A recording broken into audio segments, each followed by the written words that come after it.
அது வராதுங்க. நீங்க கேக்குறதுக்கு வராதுங்க. பார்த்து போனா நீங்க தான் பார்த்து எவ்வளோ 600 ரூபா கொடுங்க. அதெல்லாம் முடியாது.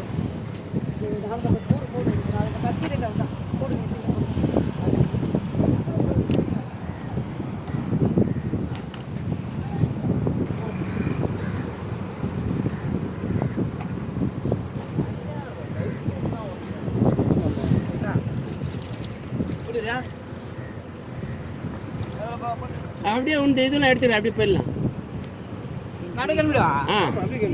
ஒன்றும் இல்லை, டிஃபன் தான் எடுத்து போடு.